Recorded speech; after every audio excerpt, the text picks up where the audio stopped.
bases dropped on a busy Friday show, September 6th. Atlanta United's not playing this weekend, but that has not made it any less hectic in the world of SDH. You got 5 matches around MLS, and all of them have some playoff implications. We'll get into that. But you also have Choque de Gigantes, yes, Mexico and the United States tonight. It's never a friendly when these teams face off. That's for sure. It's not. That's a silly line, but that's definitely the case because this is the 70th time that the U.S. and Mexico have faced off in a men's international match, and most of those in at least the last few decades have history behind each of them and drama and consternation and probably some groups of players coming together to scream at one another and all kinds of stuff. That's what happens when the U.S. and Mexico face off. We'll get you set for that. We'll get you set for the MLS weekend here in just a second. But it's a busy weekend around our universe as well, John. You've got high school football action tonight. Check. I've got Oglethorpe and Emory soccer action, NCAA D3, over on the campus of Emory University. Yep, you and Jessica Sharman. Yep, we'll be there starting at 7 o'clock with that one. Saturday morning, we've got things going on as well over at North DeKalb Mall. It is the ATL Soccer Con, the 4th annual. I'll be doing a discussion. I'll be doing 2 discussions, actually. One with John Aiken, the head coach at Oglethorpe, and also the executive director at FC Brookhaven. So we'll get into the college side of things, but we'll also get into youth development. That's what I want to really dig into with John. We talked about it on our last 1v1. Kind of those pathways if you have a child who is starting to play and they're pretty good and you're starting to think, well, what's the future like for this player? Can they be a professional? Can they go to college and play?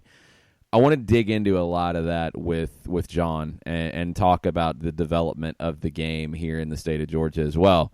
And that leads us into the next part with Matthew Delaria of Georgia Soccer, who handles a lot of the marketing and communications for the organization.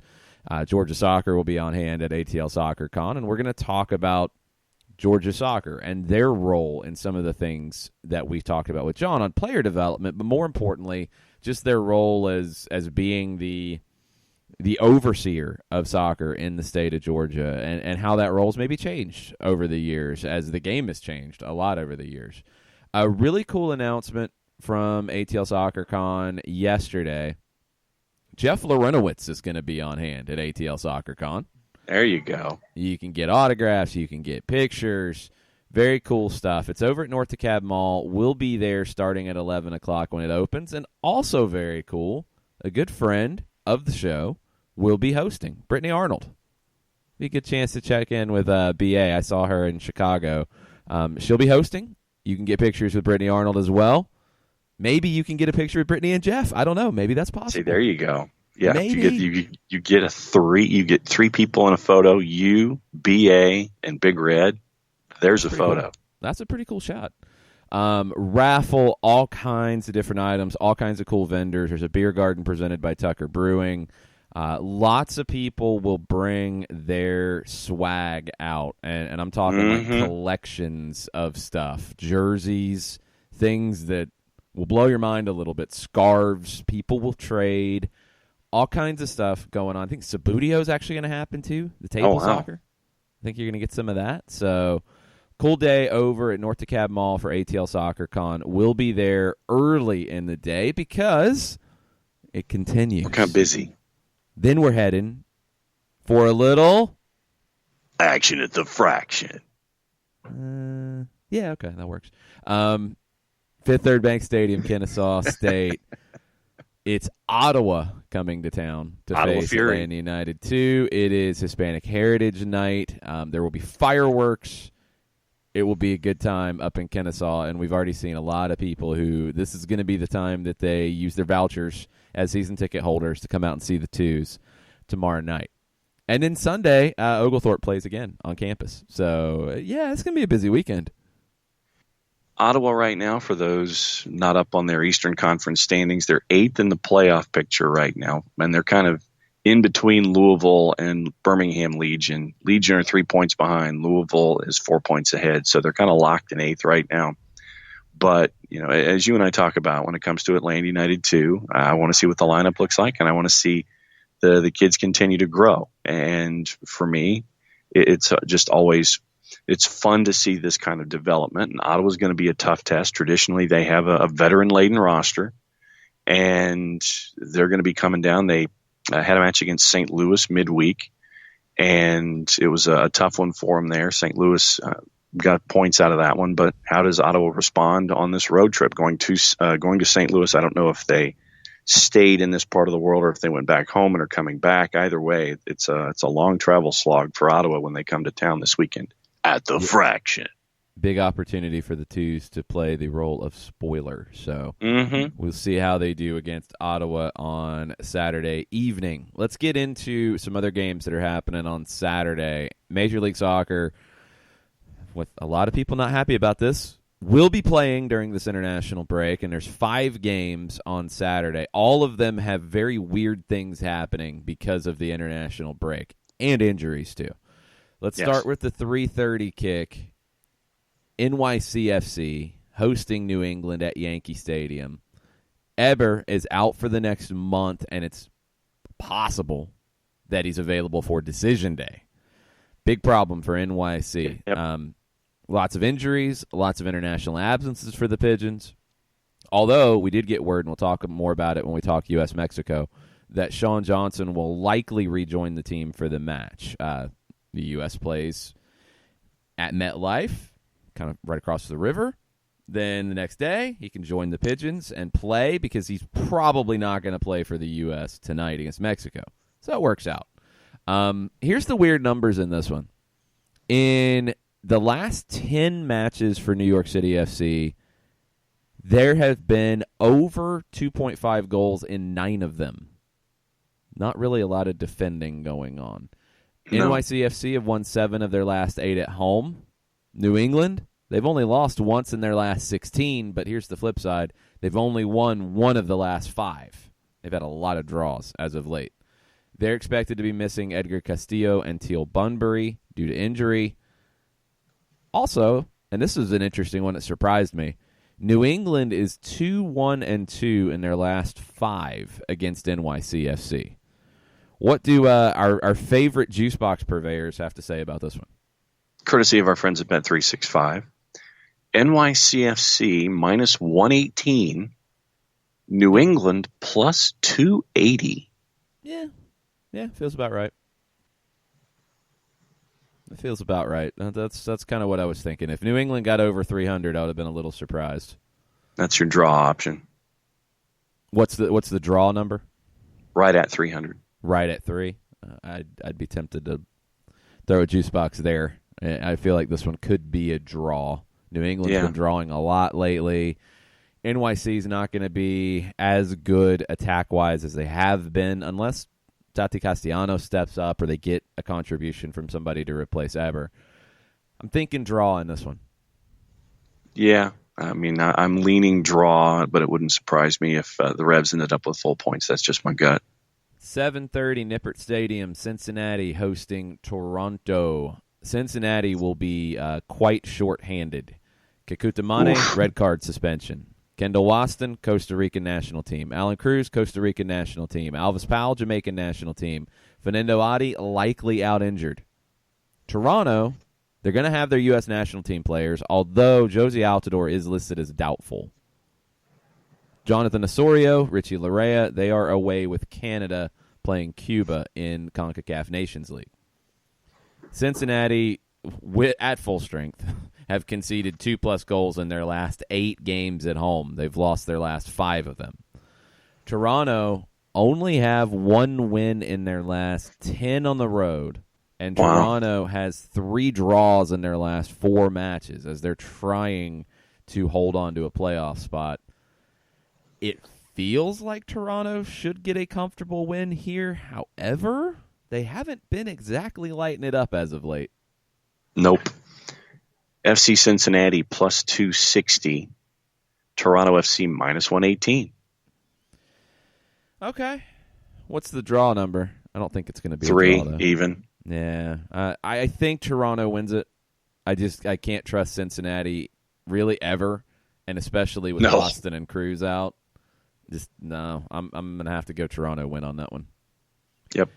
Orlando and LAFC, 7:30. This is a crazy one with all of the question marks that are hanging over it. Carlos Vela listed as questionable. That's upgraded a little bit. Not doubtful, questionable with a hamstring injury. LAFC will be missing Mark Anthony Kaye, Walker Zimmerman, Brian Rodriguez. 3 potential starters away on international duty. For the Orlando side, Juan has been bumped up to questionable as he recovers from a hamstring injury. Mauricio Pereira has been training on the side, and he doesn't look likely to play. That's a big problem.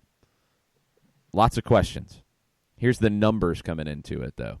Orlando defensively at home have been pretty good. Last 5 games, 2 goals or less at Exploria Stadium. So there's not a lot of goals being scored in Central Florida lately. LAFC, though, have scored at least 2 goals in their last 5 on the road.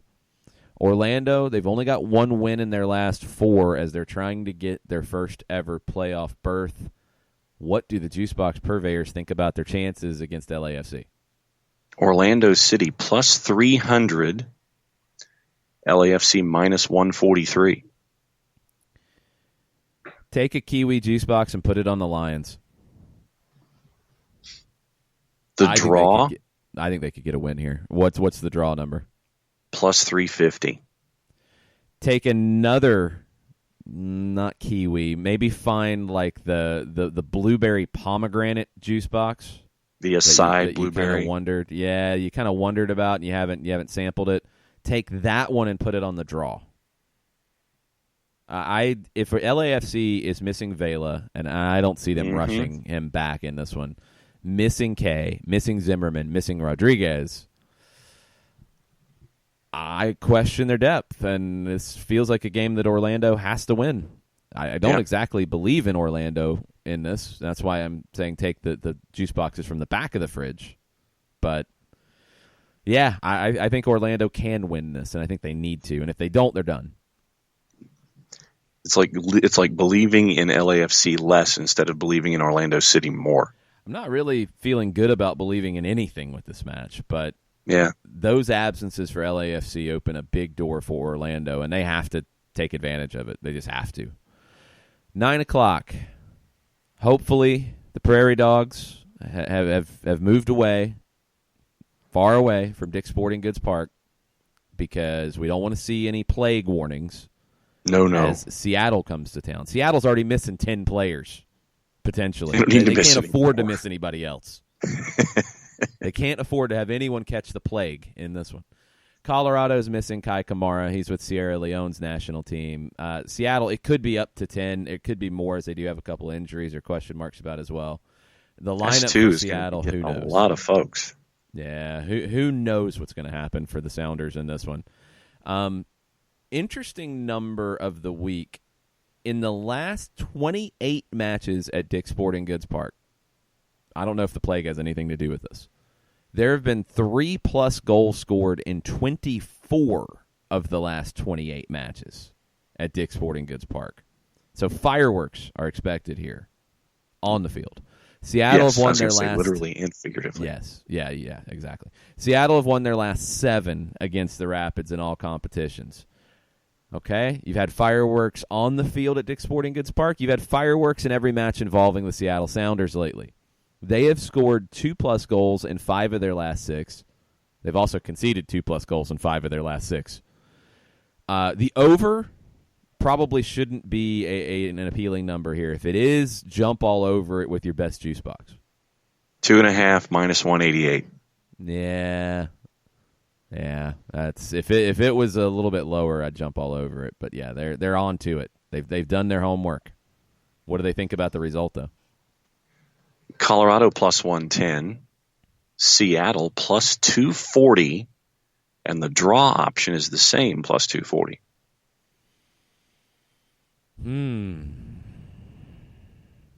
I mean, who knows, really? You're Yeah. basically rolling I'm dice avoiding on this one and seeing what happens, because with Seattle, who knows? I would lean to Colorado because of all of the absences for Seattle, but I'm not exactly feeling great about it. Yeah, I'd lean to Colorado on it. I think they get the win. I think Seattle just has too much to overcome at this point. Final match of the night, Portland and Kansas City, 10:30 tomorrow night. Both teams are very shorthanded due to injuries and international duty. Kansas City are climbing back into a playoff race here. They've kept a clean sheet in 6 of their last 8 against Portland in all competitions. They've won their last 3 in a row, but they've all been 1-goal margins. So it's been tight for Kansas City, but they've been finding ways to get results, and they've been finding ways to keep Portland off the board a lot lately. Can they do it here? Because they kind of have to. Portland also, I mean, both teams are on the outside looking in at the playoff picture. Portland has all the home games, but man, those numbers are dwindling a little bit, and the Timbers haven't been, really taking full advantage of this. Do they get kicked in the gut by Sporting Kansas City? Juicebox purveyors aren't necessarily thinking that's going to go down. Portland, minus 138. Sporting, plus 300. And the draw, plus 320.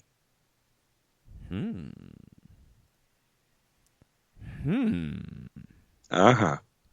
I think that the Kansas City to win option might be the pick of the week.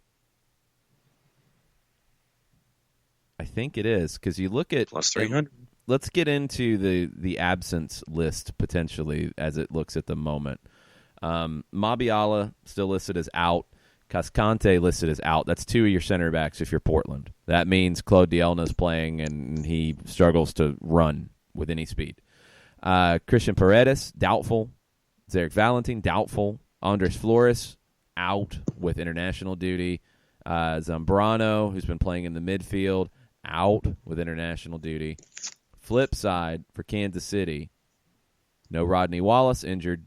Felipe Gutierrez, away on international duty. Johnny Russell away. Gianluca Busio away. Barat away. Nico Hassler away. Christian Nemeth away. So you're saying they're away? Yeah, there's a lot of players away on international duty for Kansas City as well. It just feels like a weird one. Yeah, I don't know. I feel like Portland will give up opportunities with their injuries at center back. But does Kansas City have the players to take advantage of them? That's not necessarily a given. You need a big game from Eric Hurtado up top. You need a big game from Daniel Shallowy. You need a big game from Jerso. And they're capable of it. The flip side is you need big performances from your defense against pretty much a full-strength Portland with Fernandez, Blanco, Valeri, Abobasi. Defensively, Portland will be frail. Sporting will be missing some players in their attack. But Sporting has got most of their defense. Portland has most of their attack. I think Kansas City's been playing better. I think Kansas City still finds a way to win, but it's going to be a strange match. So if you're looking at juice boxes, is it the one in the back that you haven't touched and the expiration date's passed? I'm trying to think which one I actually feel the best about throwing a good juice box on. And there's not really a game like that this time around, because Orlando would feel like the one that it's, okay, they have to win. They're playing a team that's going to be shorthanded, and they're at home. That feels like Orlando should do it, but it's Orlando, and they haven't consistently done anything. So you're not really strong about it.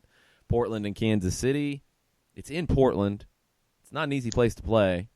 Kansas City's getting healthy. They are missing some pieces here, though, and they're missing the pieces that can hurt Portland with their missing pieces. So there's nothing that it's like, okay. That's a wash.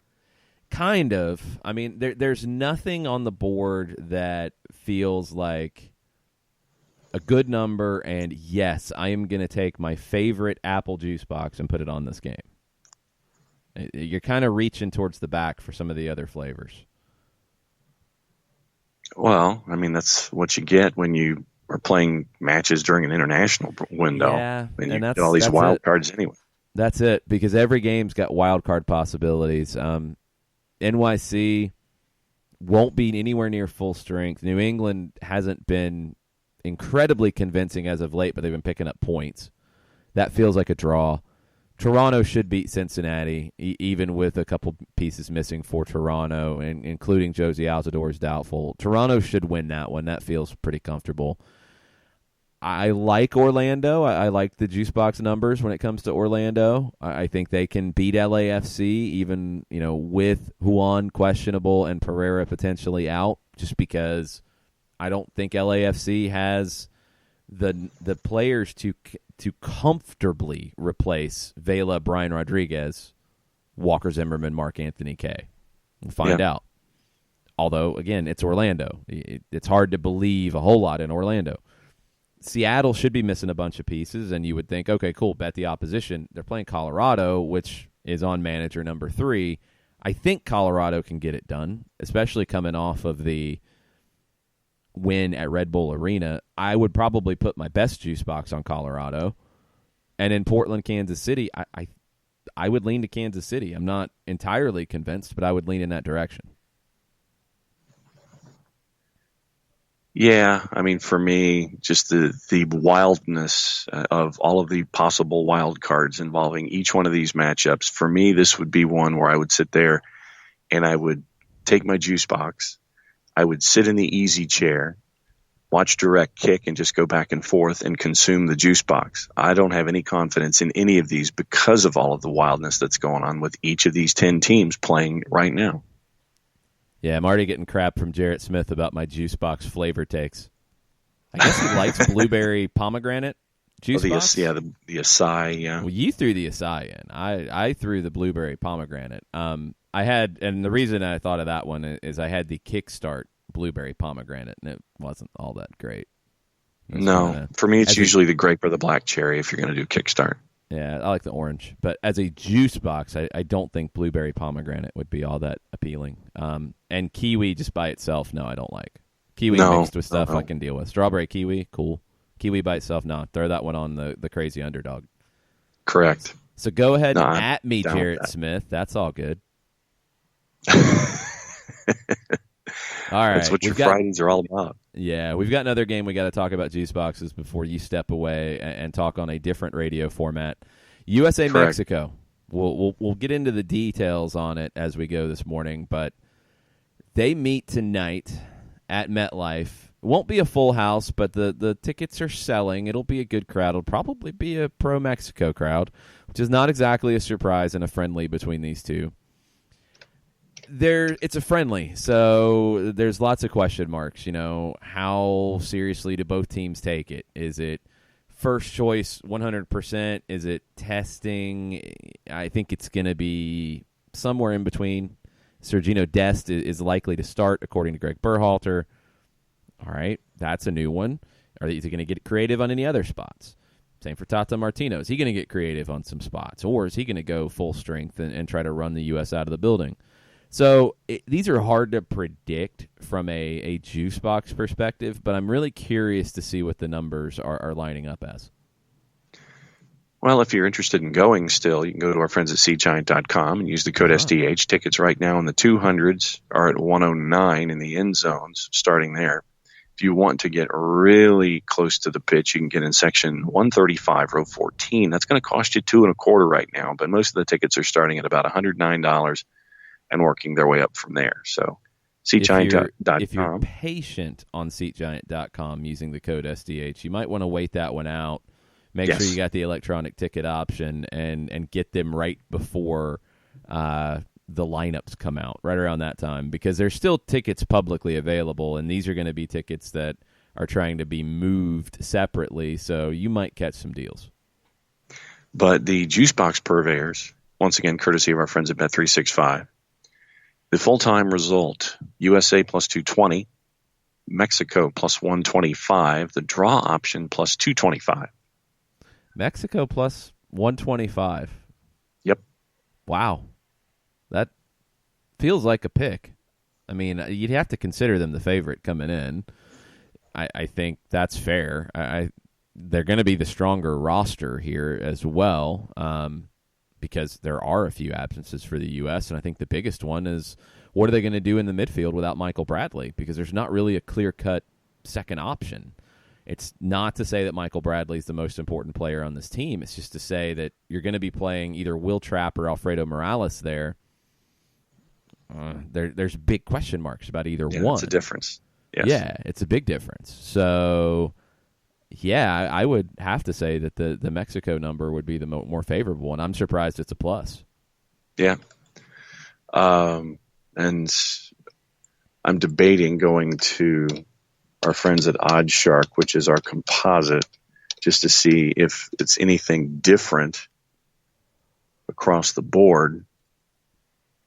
So let's see what we have, if there's anything going on. Of course, they'd have to actually tell me where we're going here. No, I don't want those. It's like it's giving me individual places, individual leagues, and not international friendlies. So I'm kind of out the door at the moment as I look. All right. We will check on that during the break. It's all good. It happens. John is going to talk high school football for a little bit on a different radio format. He'll be back before Mike Conti joins us at 10 o'clock. And we'll be taking your questions in the next segment. So throw some questions our way on Twitter at Soccer Down Here. We'll get deeper into U.S.-Mexico right after this. Looking for future leaders we can trust and believe in? Look no further than the high school student athletes right here in Georgia. High school sports teach young people how to be effective leaders. It begins by making their grades and being on time for practice. It includes learning to listen, following directions, accepting responsibility, being a good role model. And it's about respect for officials, opponents, the rules, and each other. The result? It transcends sports. It gives us hope for the future. High school sports. There's so much more than just a game. This message presented by the Georgia High School Association and the Georgia Athletic Directors Association.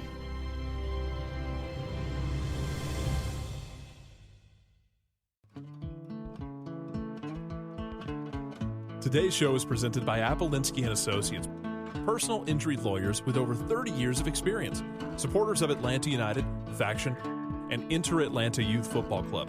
If you've been hurt in a wreck, contact Steve today at steve@aa-legal.com or call in 24/7 at 404-377-9191. The initial consultation is free.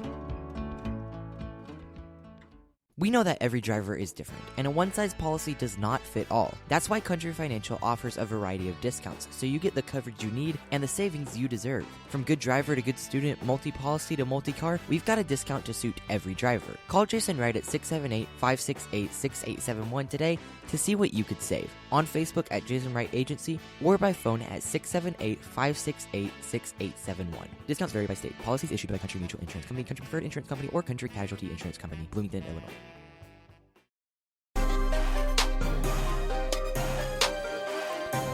Welcome back. Soccer Down Here, September 6th edition of the show. It's a Friday flashback because there's no Atlanta United game this weekend. And the question I threw out there on the floor was your favorite moment in the U.S.-Mexico rivalry. And please, if you are a Mexico fan, please share your favorite moments as well. I know it's going to be a little slanted, and that's okay. John, on his way out the door, said the Michael Bradley golazo at the Estadio Azteca in the last round of qualifying for the U.S., and I would completely agree with that. That is one of the best goals ever scored by a U.S. player anywhere, let alone the Estadio Azteca. We also had, from Nathan Pugh on the board, Josie Altidor's first goal for the U.S., first senior U.S. men's national team goal in 2008. God, Josie Altidore has been around for a long time, and I think he's still, yes, even over Josh Sargent right now today, I think Josie Altidore is still the number one option. Probably not for a whole lot longer, though, as Sargent starts to grab that his own.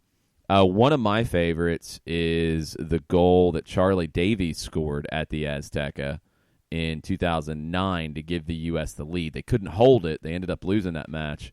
But that goal from Davies really felt like maybe things are turning in this rivalry, because that was on the backs of a Confederations Cup run for the U.S. and the idea of Charlie Davies and Landon Donovan leading this team into 2010 was pretty exciting.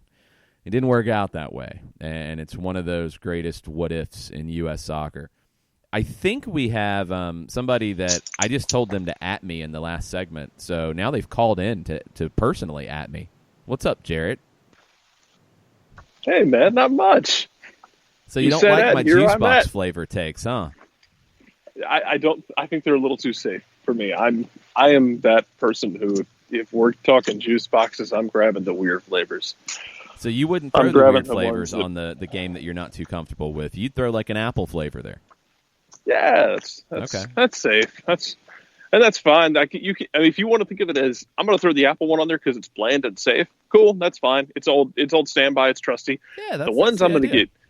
I'm going to get weird with some of them though. Like, if it's like a glowing pomegranate, I don't know, quinoa, or a pomegranate kumquat or something. I don't know. Quinoa in a juice box? Well, kumquat would be better. Yeah. It's basically like a fruity warhead. Yeah. I mean, I would risk that one. That would be the one that's in the back of the fridge that ended up in a variety pack or something. And I'm like, what in the world is this thing? Oh, that's the first one I'm pulling out to drink. Yeah, that's the first one I'm pulling out to risk. That's where I'm going with it. That's fine. Right. To your point, as far as non-juice box things go, to your point, Charlie Davies' entire existence tied back to just one giant what if. I don't know that I'll ever get over it because of what he could have been. In the same way that I think a lot of people will never get over that one goal that Josie Altidore had in 2008 in the Confederations Cup, where he spins off a defender and scores. And everyone's entire idea of what he could become at that point is based off of that one goal. Mm-hmm. That whole era, it really feels like, man, I guess the whole era is a what if. Because yes, I think so. What if you're able to see that game out and beat Brazil in the Confederations Cup final, which you were right there to do it. You were up. Yeah. It was there for the taking, and you didn't take it. What if the accident with Charlie Davies doesn't happen going into the final qualifier? What if Josie doesn't blow his hamstring up in 2014's first game?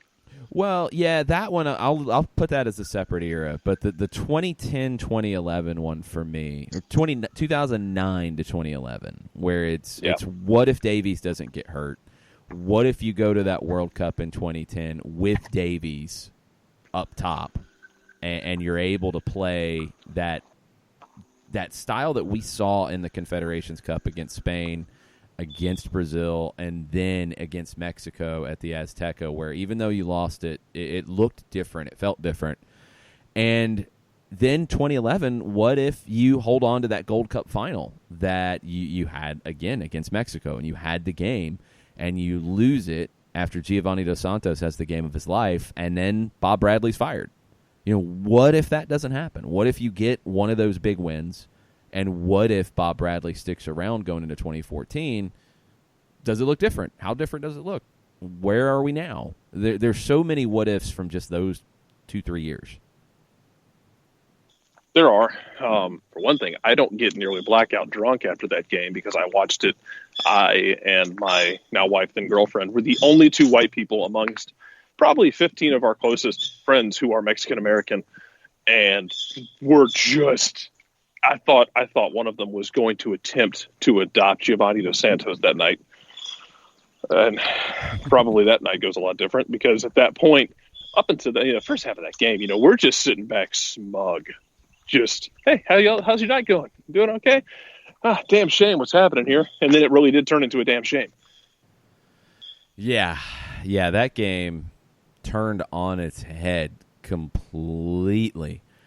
This rivalry, so this is game number 70 between U.S.-Mexico. And it's weird because this game in the past, and I would even go as recently as 4 or 5 years ago, didn't matter if it was a friendly, didn't matter if it was a Gold Cup, didn't matter if it was a qualifier. It was a big deal. It was a bigger deal when it was an official match, but it was always a big deal. This one doesn't feel like as big of a deal, and it's a little sad in some ways. It is, and does anything ever feel as good as knocking Mexico out of the World Cup? If you're a U.S. fan, when you think back to all these games, you think back to the 2011, the letdown where you were in great shape, you were rolling. Bradley gets fired afterward, and that game just stings. Look, in the same vein that the Atlanta Falcons could win a slew of Super Bowls in the next few years, you're always going to feel like you're one short because of Super Bowl 51. In the same vein of Mexico can do everything they want. Hey, it doesn't erase the fact that you got knocked out by your chief rival, who you really had the upper hand over for a long time, but they knocked you out in front of the entire planet, in front of 6 billion people. Until Mexico knocks the U.S. out of a World Cup, yeah, that is the bellwether of the rivalry. Even with, there was a 47-year span where the U.S. couldn't beat Mexico. 47 years. The United States won in 1981 for the first time in 47 years. And that at least opened the eyes. It was 91 where the U.S. beat Mexico in the Gold Cup in the semifinals, advanced to the first ever Gold Cup final. It was the first time since that 1981 game that the U.S. won. But from there, it's become more of a true rivalry and a back and forth. Take 2001, where the U.S. beat Mexico in the Cold War match in Columbus, where Clint Mathis and Josh Wolf had a massive hand in it. Through, let's say, 2007 Gold Cup final with the Benny Feilhaber golazo to win it, the volley from about 20 yards out. That era, the U.S. dominated.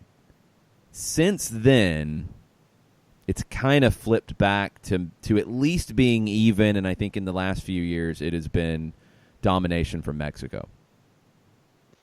I'd agree completely. It's just, it's still going to be fun, I think, and as you get more and more of these, and I know you've had the battle for players throughout history. You've got players who have, dual nationality. So they've been targets. And I feel like it's so much more public now. Maybe it's because we're also seeing this rise in the way that college recruiting goes and how public it is with social media and the fact that news gets updated every nanosecond. I feel like just the publicity of it is going to make it even more insane going forward. And we've already started seeing it with some of these guys, flipping their allegiance to one country or the other. I think it's going to get even more fun as time goes on, and it's going to be an absolute chaotic mess going into the next round of World Cup qualifying, depending on how the United States looks going into it. Because, look, you've had last 2 World Cup cycles. These 2 teams have played a direct role in the other one getting through. Graham Zusi scores a meaningless goal at the end of the Hex going into 2014 and helps Mexico back into the World Cup. Then Mexico goes on to have a good World Cup, a damn good World Cup, no era penal. Then 4 years later, you have Mexico who loses a game that, had they won, USA would have backed in. So they're always going to be tied. There are always going to be threads tying these teams together, even if it's not on the field at the same time. And that's what makes it magical to me. So what are you looking for tonight in this one? Berhalter said that Dest is going to get the start. I'm excited about that, although Dest is still not 100% committed to the U.S., as the Dutch have shown an interest in bringing him in. I agree with Donald Wine II over at Stars and Stripes, the SB Nation site covering national team stuff. I think the U.S. has to get more possession. That they just were unable to really do much of that in the Gold Cup final. They're not going to have the possession advantage here, but they've got to be able to hold the ball in some longer stretches. I want to see what they do in the 6 role. Is it Morales? Is it Trapp? Who is it who's going to play there instead of Bradley?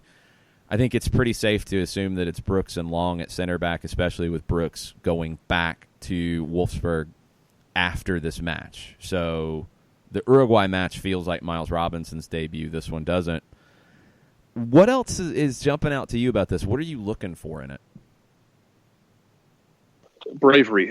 We've heard DeBoer talk about it. We've heard Glassy talk about it. I want to see bravery. That's going to mean, playing out of the back. That's going to mean playing the way that Greg's going to want them to play. But that's also going to mean taking risks at times, and maybe Mexico presses you. Maybe you turn the ball over. I want to see them play with some bravery and, play into their system and be patient and try and create. I don't want them to, hey, Mexico's coming down the field. Well, we're just going to hoof it long and pray. Show me something in terms of if it's there, and if you decide, hey, this is what Mexico's giving us, so we're going to play long diagonals and we're going to play long balls, so be it. But I don't want them to do it just out of a panic mode.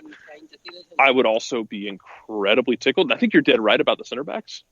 God, could you imagine if Miles Robinson gets his debut in this match, even if it's a sub? Yeah. I mean, it would be pretty special to see. I think Long deserves the start. Brooks will definitely get the start. I think Long deserves it right now, especially knowing that it's probably going to be Robinson in the second match. But if Berhalter goes out on a limb, and that's, I think, what I'm looking for when this lineup comes out, is how adventurous is Greg with the lineup? How brave is he? Is it going to be... Play 3 in the back with Brooks, Long, and Robinson. That would be something. He won't, but that would be something. He could do a lot of the things that he wants to do in that setup. He's just never really been a 3-5-2, 3-4-3 guy. He's never really showed much of that during his time in Columbus. It's generally been 4-3-3 or some variation of it.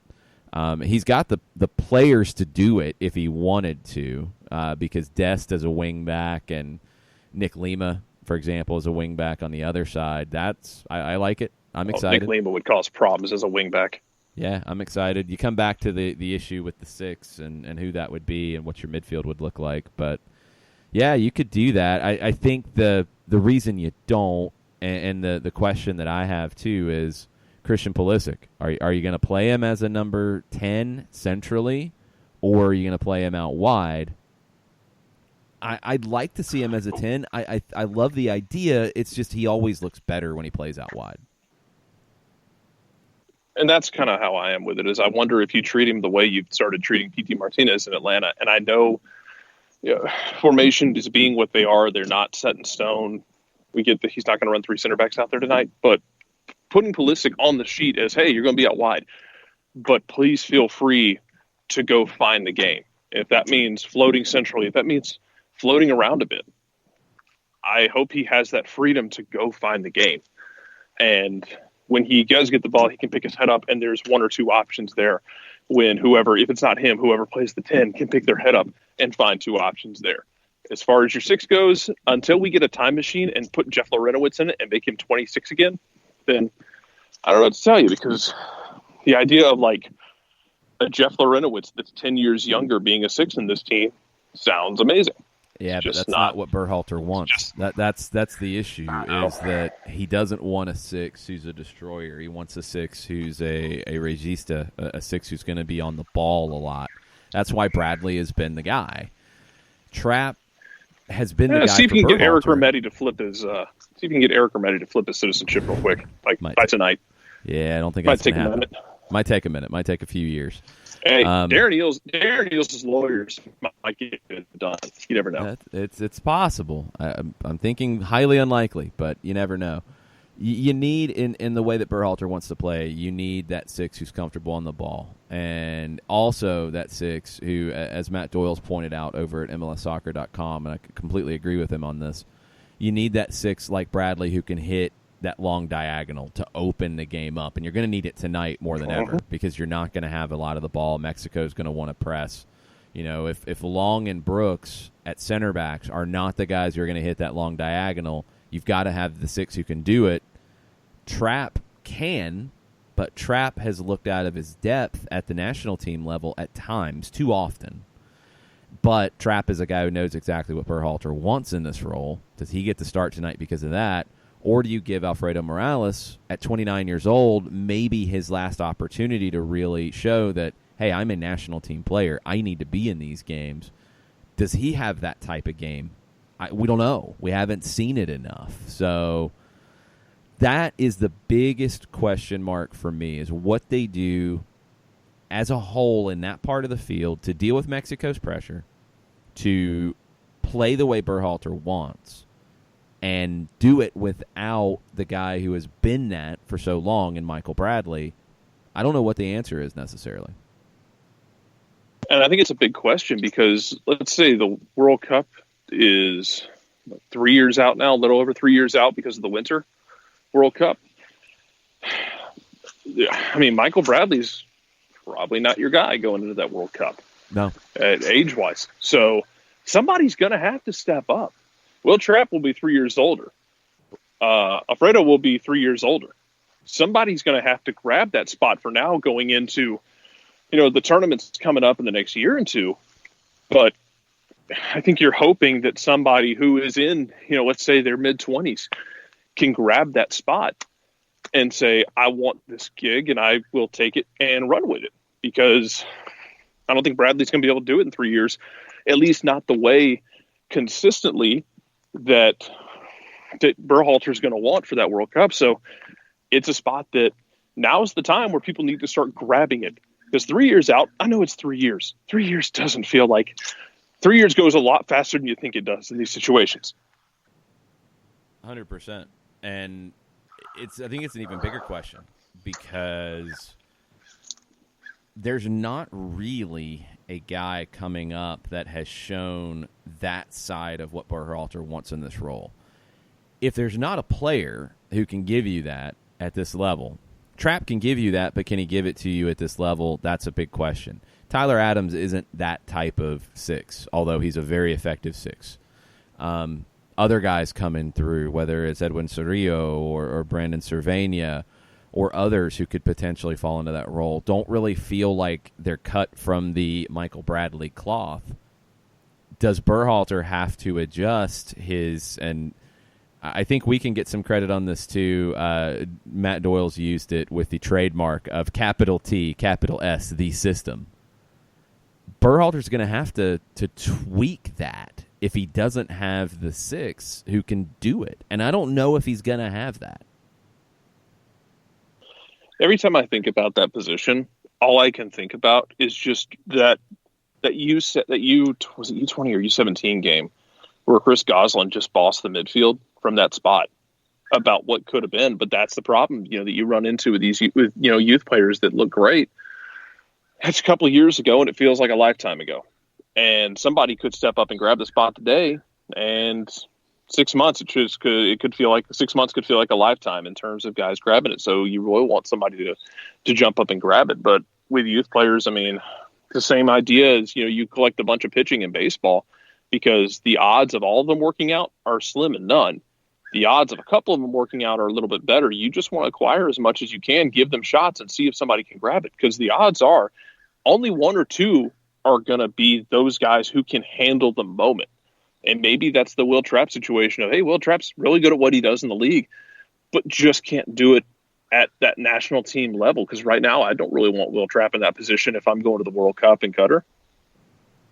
I don't know if he's got the speed and strength to play there. And if you're going to play him there, we've talked about it in terms of Michael Bradley playing there, and you got to have, in my mind, I think you need to tweak the capital T, capital S trademarked system anyway, because to get the best out of Michael Bradley, I think it's better to have a Tyler Adams next to him who's going to do the running for him than to have the right back invert and come inside and play as a central midfielder. That's just too many moving parts. So I would do that to begin with. if you're going to play trap there, you have to, because he's going to get eaten alive defensively in that role. So you got to have somebody there who can do the work for him. Adams can do that, and Adams gives you that. These are the questions we talked about this summer when it came to Berhalter, is how rigid is he going to be in his ideas of how he wants this team to play? Is it going to be Berhalter's way, and that's it? Or is it going to be, all right, I want to play this way, but the players I have are suited to play that way. Let me find the right blend. I mean, you're going to have to find it. Yeah, we just don't know yet. We don't. But it's such a different question than, say a club team where you've seen Frank de Boer say at the beginning of the season that he'd like to play with 4 in the back. Well, what he has right now, 3 in the back, has worked best, and now you've seen the results come from it. Well, national team's a different animal. You've got a different pool to pull from, and I understand that Greg's got a system he wants to use, but right now what he's got available to him to find success and to, for God's sakes, just find some positivity, because I get you want to install the capital T, capital S system. At the same time, I think you have to balance that with also, getting results and building positive momentum for this program, because confidence is not exactly in large quantities right now with this program. And I think getting some good performances, even if the results aren't perfect. Let's say you go and lose to Mexico and you play a good game. I think you can run with that. I think you can run with some just solid performances and then start to work guys in and mold them around that system that you want to do. But I think it does have to be a balancing act between maintaining your system and knowing what you have to work with and not just going into a death spiral. I will be a little more positive. I think Berhalter showed some willingness to take some chances and try some things in the Gold Cup. I felt better about it during the Gold Cup than I did in the friendlies coming in, obviously, not just because of the results. I felt like he was a little more willing to find the right way for the team to play based off who he had, as opposed to an idea from his book, for example, like to just play one way and that's it. I think Greg is a smart enough manager. I think he's a good manager who is going to figure this out. The sooner the better. And this is the type of game that's a big test, because it's a friendly. You could get as experimental as you want here. I don't know if you should, though. It feels like a game that it's not a referendum. It's not going to, affect his job security. But a big loss here would be a huge setback, and I think undo everything that, came out of the Gold Cup. Yeah, I agree. And let's get way ahead of ourselves as we're coming up on the top of the hour here.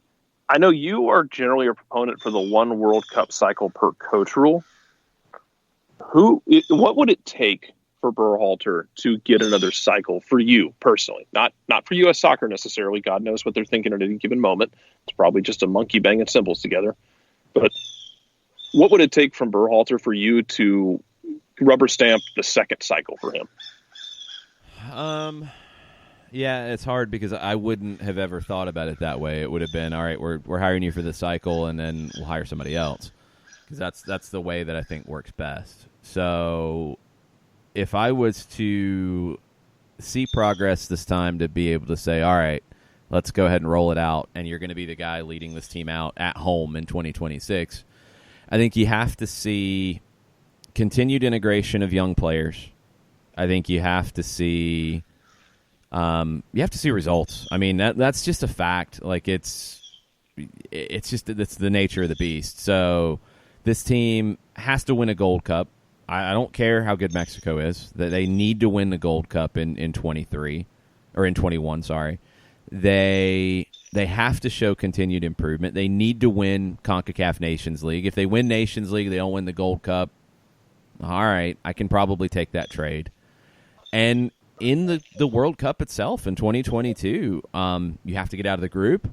You have to be competitive in a knockout round game. I don't think you have to get to a quarterfinal for him to continue. If he does, it's automatic.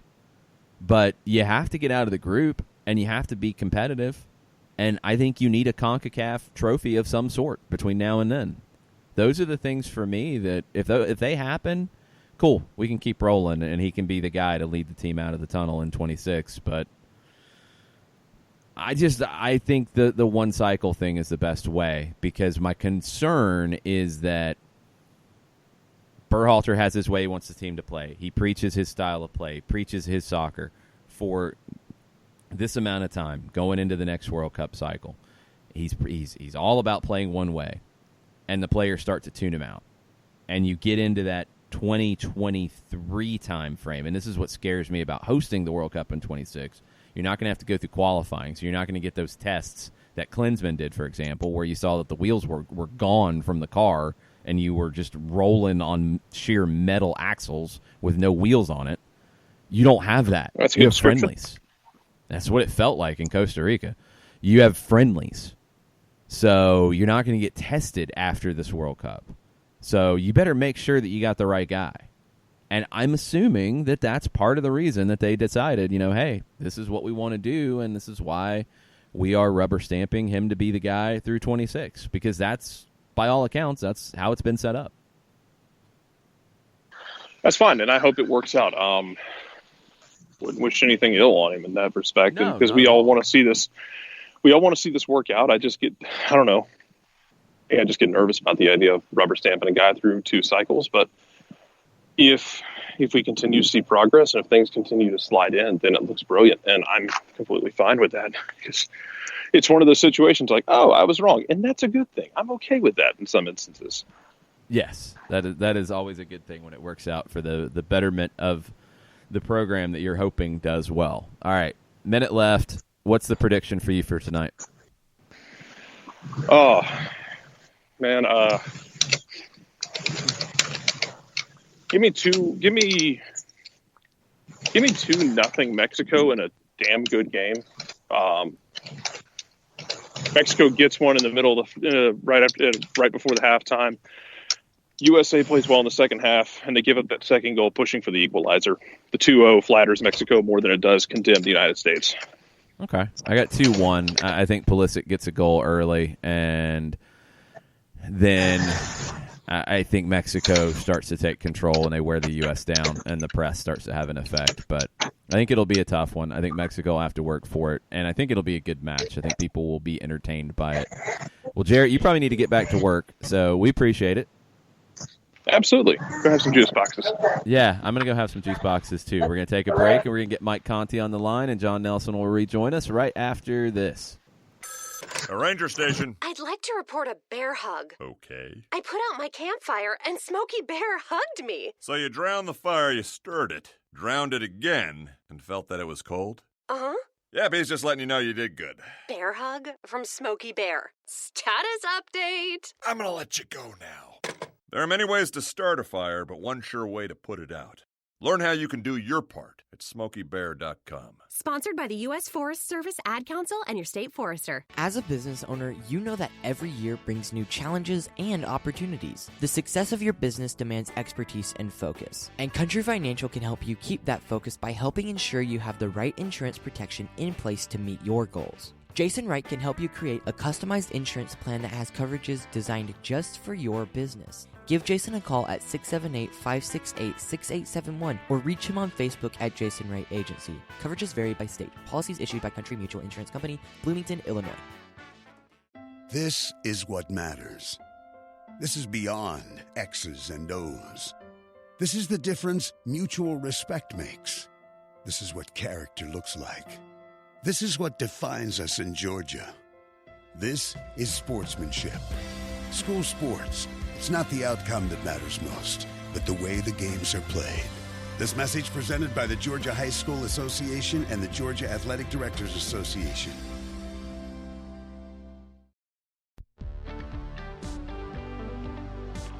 If you've been hurt in a car wreck, contact my friend Steve Apolinsky of Apolinsky & Associates. He's been representing individuals for over 30 years throughout Georgia and Alabama. Email him at steve@aa-legal.com or call him 24/7 at 404-377-9191. The initial consultation is free.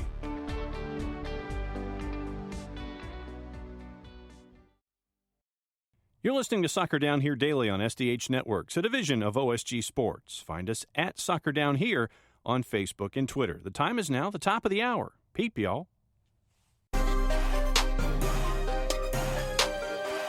Welcome back, Soccer Down Here, hour number 2. It's a Friday without preparing for an Atlanta United match. It's weird, but there's plenty of other things going on, and Mike Conti joins us to help break all of them down. Well, I don't know about all of it, but lots of them. I'll see what I can do. How are we going to feel, by the way, if Orlando beats LAFC tomorrow night? I'll feel because I don't think Vela's going to play, right? He's questionable. He's been upgraded. I don't. I would be very curious. I don't know if anyone is embedded with the team and would tweet out the flight manifest. To me, I think it's pointless to make Vela fly across the country to play this game. I agree. You know, you're running away to the Supporters Shield. You have absolutely nothing to worry about anything right now. But it's going to be interesting. If Vela doesn't play, I actually kind of like the Lions there tomorrow night, at least to get a result. Maybe not a win, but a result. And that would make me feel all kinds of conflicted. Because honestly, with Vela, I thought Atlanta United was just as good as them out in LA at the end of July. But I mean, we'll see. Remember, if Orlando loses that game, I think that puts Atlanta United in the playoffs. Not that that's a concern either, but just one of the storylines to keep in mind for tomorrow. Yeah, that one's got some interesting storylines in it because of Vela's ability to play. They're going to be missing Mark Anthony Kaye, Walker Zimmerman, Brian Rodriguez on international duty. Orlando, Huon's been bumped up to questionable, so he's trying to get back from the hamstring injury. No Moutinho yet. Pereira trained on the side, and he was unlikely to be able to go at least 90 minutes here. So there's a lot of questions on it. Yeah.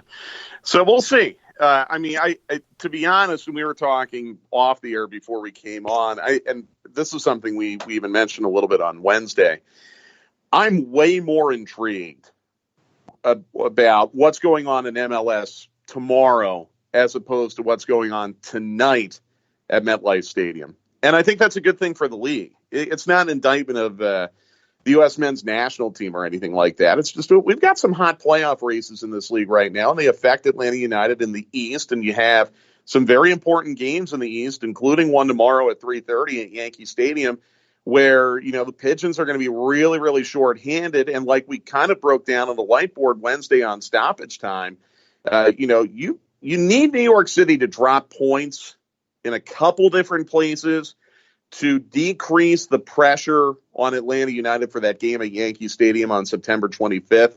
I'm looking at tomorrow with Hebert out. They had more players called up on international duty than I realized. Even with Chanot delaying his call up to Luxembourg, they had way, way more players called up than I realized. I think that's a real opportunity for Bruce Arena's team to go in there and steal a point tomorrow. And that, to me, would be enormous. I mean, forget what happens in Orlando. Forget what happens with Colorado, Seattle, or Portland SKC. If New York City can somehow drop points or even lose tomorrow, huge, huge bonus for Atlanta United. Enormous. So I will be keeping an eye on that very, very closely before Penn State, of course, comes on at 7:30 to play their American football game. Who do they have this week that's not named Idaho? They're going to be hosting Jim Kelly and Bruce Smith and Buffalo. So if we can hold Bruce Smith to under 5 sacks and Jim Kelly to under 300 yards in that run and shoot offense, I think we've got a pretty good chance. I think the number is the Juicebox Purveyors have that one close to a 4-touchdown game 30. for Penn State. Yeah, 30 it's up to 30 now. Yeah, I don't like that at all. And for some reason, it's on primetime Fox. I don't know why. So I'll be nervously pacing and, doing all my nerve-wracking things. I'm always grateful this time of year when Atlanta United plays at the same time as Penn State as they will next week when they host Columbus, because I'm just such a nervous wreck watching Penn State because everything counts in college football. I mean, one slip up and you're done. when everything counts, literally it goes down to every play just being a 3.5 hour gut wrenching ordeal. So the fact that I didn't watch them last week when we were in Philadelphia really helped my blood pressure. And I'll have the same next week. But this week I'm going to be biting my nails, even though they are playing Buffalo, who they should easily beat. Hey, I bit my nails last week when we were going up against Boise, and Boise was a 6.5-point dog, and we saw what happened there. So I know exactly what you're talking about. Yeah, who do the Auburn Tigers have this week? That was a little bit of a nail biter, too. And this has nothing to do with soccer. I apologize to all the SDH listeners. But just while we're all on the phone together, who does Aubie play this week? They have Tulane, and they have Kent next week. So the ankle injury to Boobie Whitlow, they can kind of take it easy the next couple of weeks when it comes to what they're looking at. They got a couple of weeks to get ready for Texas A&M. Okay. All right. Well, Kent is a MAC school and Akron is a MAC school, and they're really good at soccer. So that's your transition, Jason, to get us back there into soccer. There you go. Well done. That was something. That was something. All right. So it's International Week, and every match has implications from MLS perspective on the playoff race, but every match is affected by players being away on international duty. Cincinnati missing key players, Toronto not missing as many key players as they could have, but they're still missing Jonathan Osorio and Richie Larea. NYC New England affected, Orlando LAFC affected, Colorado Seattle's very affected, Portland and Kansas City both are very affected. How important is this in your mind going forward for MLS to at least find a better resolution for? Yeah, I just, you're less than a month away from your regular season being over. Some teams only have 4 matches left. Now, it's complicated, Jason, because you have that international break in March that some teams elect to play through. Well, a match in March counts just as much as a match in September. So it is a little bit complicated. I don't know if you're ever fully going to be able to stack the calendar in such a way where you never have to have an MLS team playing during an international break. I think that's too difficult.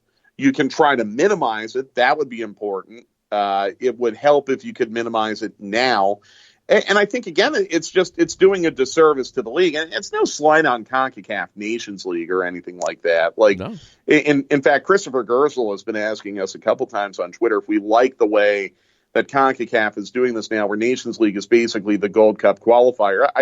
I'm with Christopher. I think that's great. I think that's a huge, huge plus, big bonus, makes that CONCACAF Nations League even more important, and that's huge. But you're doing a disservice to MLS when you have these overlaps, and you're doing a disservice to your clubs. Seattle is an extreme example because they're going to have 10 guys out tomorrow night in Colorado. But that was not a planned fixture. That was a rescheduled fixture because they had a weird snowstorm in April. Again, that's not something you can really fully avoid. New York City is playing 3 matches over this break because it's the only time they can get into Yankee Stadium. That opens up a whole can of worms about the urgency of New York City needing to get out of Yankee Stadium. I'll ask you in a second. So, look, I mean, scheduling is tough. I understand that MLS has a really tough job making this work. At least not everyone is playing during this international break. It's been minimized as best you can. But again, I mean, if we're going to have this conversation about overlap in September, then I think we need to have the same conversation about overlap in March and June. And Atlanta United dropped some points in June and early July because they didn't have Barco and Joseph Martinez. Now, Barco was more of an injury. Put that to the side. But Joseph was absent because he was coming back from international duty. And Atlanta United took a loss in Toronto and a loss in Chicago. I don't think they lose in Toronto if they have Joseph. Chicago, I don't know. That was a weird game. So it does affect everyone, even when you're able to keep fixtures out of those windows. A necessary evil, I guess, of where we are in soccer. But I really do hate it. Honestly, New York City, as much as I'm rooting against them, I really do hate it for them. Where I don't know if Sean Johnson's going to play tonight. or if he's going to play against Uruguay. But they're without Sean Johnson now. He's not going to play against Uruguay, and there's actually he's going to play tomorrow is what the speculation is, because they're going to let him go early. He could. They're in New York. Yeah, they're going to let him go early, and he's probably not going to play tonight. Yeah. So all he has to do is go across the bridge. I mean, but still, I mean, it's not just Sean Johnson. I mean, you count. They have 5 or 6 guys out right now. LAFC, I think they're going to go over 71 points. It would be a huge collapse if they didn't. But what if they do lose tomorrow night in Orlando and it starts to snowball a little bit, and all of a sudden now this does cost them a record? It's frustrating. It is totally frustrating, but it's something that, unfortunately, these clubs in the league continue to have to manage. How much more patience should the league have, Mike, when it comes to NYCFC trying to find a location for a facility not named Yankee Stadium to play games? Or are we to the point, like Jason was talking about earlier in the week, it's like, look, the schedule needs to be what the schedule is. You can't keep doing stuff like this. If you have to play at Rensselaer up in Hartford, then that's what you do. Yeah. How much more patience do we have here, knowing that it's the number 1 media market in the country and you're dealing with NYCFC? Honestly, this might be conspiratorial. I don't think the league cares. I really don't. I think there's a thought out there that the league might, in some crazy, silly way, benefit from playing at Yankee Stadium. Because Yankee Stadium gives New York City a venue in the 5 boroughs that's accessible to mass transit, that's wired for television, a venue that carries some prestige. I think what would be a real interesting test is what happens if LAFC gets clipped out there in the West playoffs and New York City is hosting the MLS Cup final. Is the league going to celebrate the fact that they're going to play a final at Yankee Stadium? And you know what? I bet they do. I really bet they do. I think from a marketing standpoint, the league might feel like there is good to have that unspoken link to the New York Yankees, which is probably the most prestigious franchise in all of professional sports. That's your open in this country. So, look, is New York City going to be able to construct a suitable venue somewhere within the 5 boroughs in our lifetime? Probably not. Okay. I mean, Belmont Park is what you continue to hear about. That's not in the 5 boroughs. That's out on Long Island. That's in Nassau County, in Elmont. I don't know. I think the one thing that the league could be a little more firm about, and I understand why they do it this way now, but the alignment of the pitch for New York City games goes from basically first base to third base, and then out in the left field. And it's because they don't want to dig up the pitcher's mound and home plate during the Yankee season, and I totally understand that. That's got to be expensive. It's got to be a pain in the you-know-what.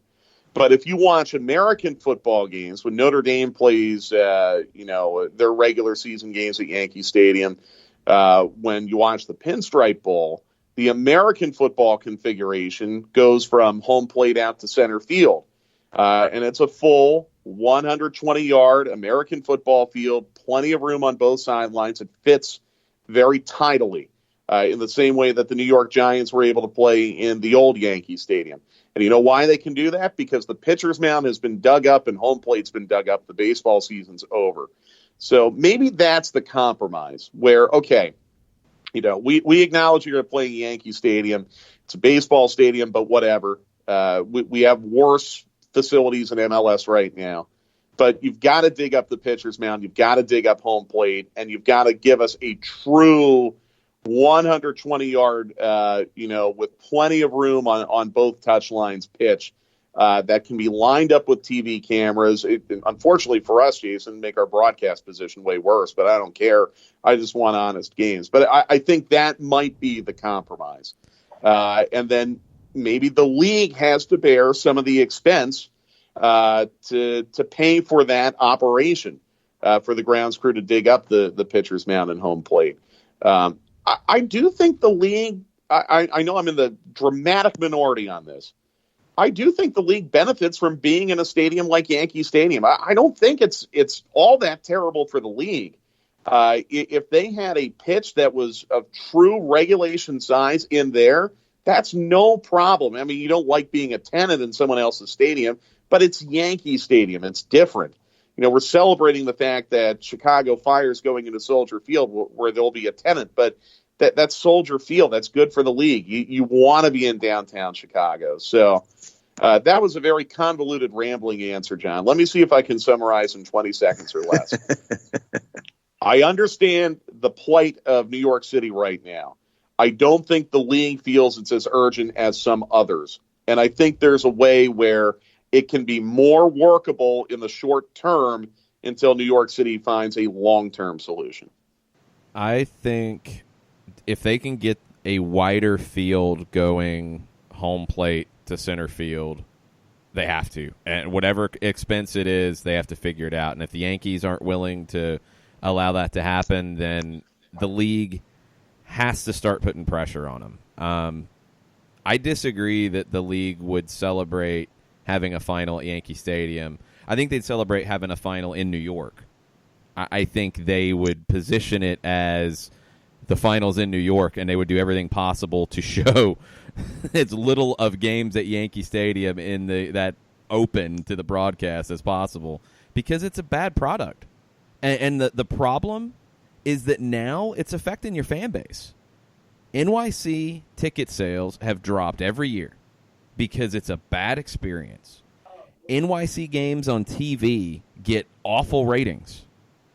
The New York Derby, which wasn't even there, the last one, was it at Yankee Stadium or was it at Red Bull Arena? I can't remember what the order was this year. Yeah, that was at Red Bull, yeah. The last one got an awful rating on TV because nobody cares about the teams in New York right now. And that's a problem for the league. And part of the reason they don't care is that the games are at Yankee Stadium and it's a narrow field and it's a bad product.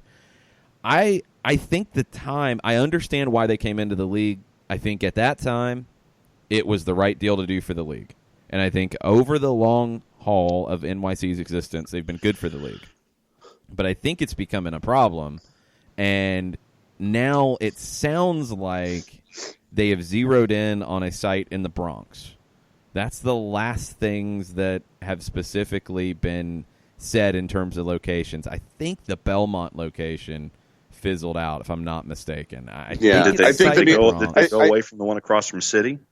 Yeah, I think they've went away from that. I think it's a site in the Bronx that back in May got some attention because some people in the know who have sources said that it's getting done or it's close to being done. And then our friend Glenn Crooks came out and said, look, it's not a done deal or it's not close. Nothing's really moved from that. The club has said they'd like to make an announcement by the end of the year. They said that before. I think you're getting to a point that it's untenable to play at Yankee Stadium in the current configuration.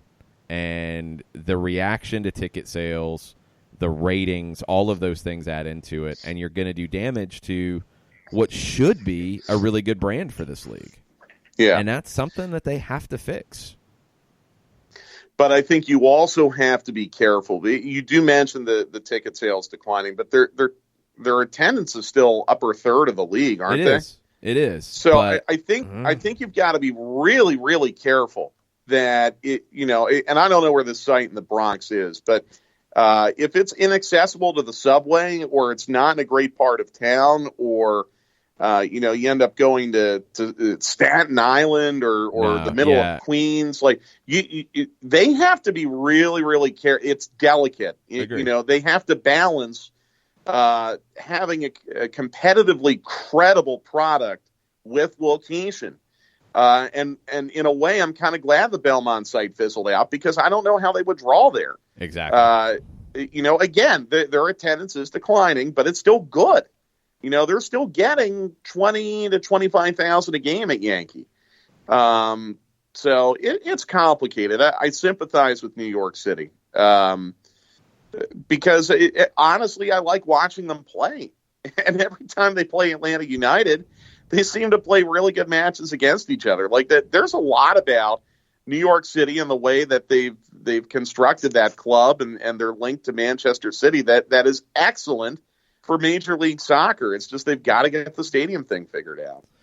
Yeah, I think they have been a good thing for the league, but I think as a whole, it's becoming more of an issue. I mean, for example, last year's attendance was 23,211. This year's team, in my mind, better team. I think this is the best NYC team they've ever had. I think they're a fun team to watch. Attendance is down almost 3,000 per game. It's down to 2,420. And I'm not making excuses for that or them, but they don't have David Villa anymore. And I'm not trying to, demean Matriza, who I think is an excellent player. I think New York City is just as good as they were last year as a team, but that is a big international superstar and a celebrity-dominated town like New York City that you've lost. They've also played a lot of midweek fixtures, and they're going to play more midweek fixtures. I don't know how that aligns with the schedule that they played last year. Felt like they were playing a lot of weekend games last year at Yankee Stadium. That's part of it, too. So it's complicated. I get it. It's a good discussion, and I'm sure it's a discussion that they're having with much more intensity up north. Yeah, I think they have to. I'd agree with you on Villa if attendance hadn't dropped every year before that. I think that might be part of the drop this year, but it was already dropping. That's the bigger issue. Five Stripe Daily had a question to the floor, wondering if they would move MLS Cup final to the Meadowlands if they had the opportunity. That's a really good question. That's a really good question. Not possible, guys. The MLS Cup is on November 10th, and the Meadowlands has NFL every Sunday between the Jets and the Giants. Good question, but there's no good answer to it. So maybe it's somewhere else. Yeah. I mean, look, that's really hard to pull together on short notice. Really, really hard to put together on short notice. I mean, you would think the league would be forward-thinking enough to have contingency plans. Remember, when they put out the playoff schedule last year, it was no coincidence that the conference finals were on that Thursday after Thanksgiving and not the Saturday after, because Mercedes-Benz Stadium could have been hosting the second leg, and they had the SEC championship in the building that day. So they do plan ahead for things like that, even though they don't come directly out and say it. But to make a change like that for the final would be really difficult. I don't think New York City would be pleased with the idea of going to Red Bull Arena. I don't think they would like that at all. If let's just say Don Garber declared that Yankee Stadium is untenable for the MLS Cup final, it's too much of an advantage to the home team, we're going to move it to somewhere else in the tri-state area. I think you're looking at Rutgers, but you've got football lines that I don't know if that can be removed. You could be looking at the Yale Bowl. You could be looking at – I don't think they'd want to go as far as Rensselaer. I think that's too far. Columbia is too small. Their football field in Upper Manhattan, that's too small. What about Citi Field? I don't know if that would be any wider than Yankee Stadium. I don't know for sure. They've never played a football game at Citi Field. They've never done that. NYC played there, and I'd have to go back and look at it in 2017 when they were having problems with scheduling with the Yankees and some rainouts being rescheduled. Right. I want to say Decision Day was there in 2017. Yeah. I don't remember how wide they got the field. Yeah. Yeah, I mean, again, they would have options outside of Red Bull Arena. Rutgers and Yale would be the two that would immediately stand out. The field that they were going to use for the U.S. Open Cup at St. John's, that's way too small. That's only 5,000 seats. I think, guys, and with respect to Five Stripe Daily, it's going to be if New York City is hosting somehow, it's going to be at Yankee Stadium. I think that's the reality. And you know what? Maybe that would be a good thing to kind of push the conversation a little bit further with some more urgency. They'd have to. It's going to be a So what else line. is on your mind coming into this weekend? I'd like to see if Miles Robinson plays tonight. There seems to be a lot of enthusiasm for him to play. If you look at what the guys at MLSsoccer.com have been saying this week, it sounds like they're kind of on our side. They would really like Miles to get a chance to maybe even play tonight, which would be a good test for him against Mexico. Again, just really kind of fascinated with this game in the Bronx tomorrow and this game in Orlando tomorrow. That's what stands out the most to me. And I hope people watch. This is a tough time of year with Atlanta United not playing this weekend. You've got college football going on, high school football tonight, obviously. I hope people don't check out this weekend because Atlanta United's not playing, because there's a lot of intrigue across the league with a lot of implications to Atlanta United. And I'm looking forward to watching. I think it's going to be a lot of fun. It's kind of a weird week with no Atlanta United, but yeah, there's a lot of soccer storylines to dig into. Yeah, I mean, I'm looking at the rest of even like Cincinnati, Toronto is interesting because Toronto's got to go on the road. Portland SKC is suddenly almost kind of like this might sound extreme, but it feels a little bit like a playoff elimination match, doesn't it? Especially for Sporting, lose. yeah. Yeah, but if SKC wins that, they've got a lifeline. In fact, I think they would jump past Portland. Wouldn't they on the table or be even with them? I think on they'd the be table? even on points. Yeah. So, that's a really kind of crazy, interesting one as well. That's a very, very late match on Saturday night. But, all of the fixtures that you have this weekend, all 5 of them are dripping with playoff implications. Orlando, man, if they could get a win, that's a huge lifeline for them.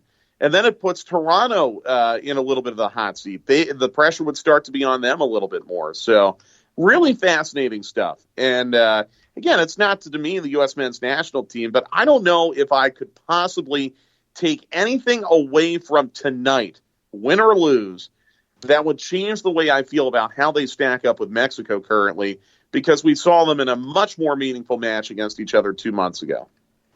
Yeah, this one feels weird as a friendly tonight. It's usually, even if it's a friendly, it's a massive game. It takes up all of the oxygen in the soccer world in the U.S. This one, it's like, okay, I want to know what's going to happen. I want to know who's going to play. I'm looking for certain things, but I'm not as invested in it as I have been in the past. Yeah. And, I mean, look, that's not to say that it will always be like that. I mean, it almost feels kind of weird to see the U.S. and Mexico play a friendly. Feels like every time they play, it's Gold Cup or World Cup qualifying, or it has some type of meaning. For it to be a friendly is almost like a Falcons-Saints game in the preseason. Does that make sense? Like, yeah, it's a rivalry. And you always feel something when you play the Saints, but you don't know if the first choice lineups are going to play for either team. And if you lose, it doesn't really mean anything, So that's kind of how I'm looking at it tonight. We'll see what happens. We'll have plenty to talk about next week on Stoppage Time, that's for sure. Yeah, no doubt about it, as we get ready for that Columbus match. And really, really anxious to get some rest this weekend. Anxious to get rest. That makes no sense. But no, I am anxious to get rest. I know this stretch run's going to be really, really busy, so I hope we're all ready for it. Yeah, rest up, Mike. We'll talk to you next week. Okie doke, guys. See ya.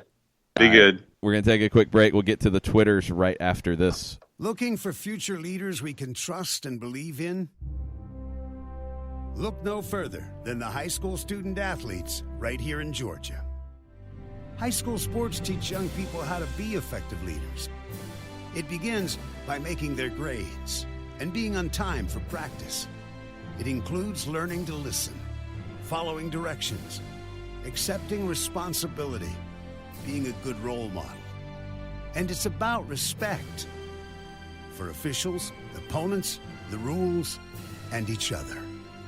The result? It transcends sports. It gives us hope for the future. High school sports. There's so much more than just a game. This message presented by the Georgia High School Association and the Georgia Athletic Directors Association.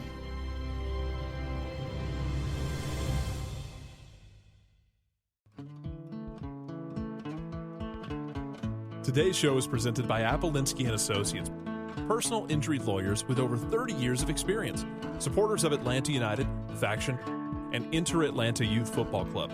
If you've been hurt in a wreck, contact Steve today at steve@aa-legal.com or call in 24/7 at 404-377-9191. The initial consultation is free. We know that every driver is different, and a one-size policy does not fit all. That's why Country Financial offers a variety of discounts, so you get the coverage you need and the savings you deserve. From good driver to good student, multi-policy to multi-car, we've got a discount to suit every driver. Call Jason Wright at 678-568-6871 today to see what you could save. On Facebook at Jason Wright Agency or by phone at 678-568-6871. Discounts vary by state. Policies issued by Country Mutual Insurance Company, Country Preferred Insurance Company, or Country Casualty Insurance Company, Bloomington, Illinois.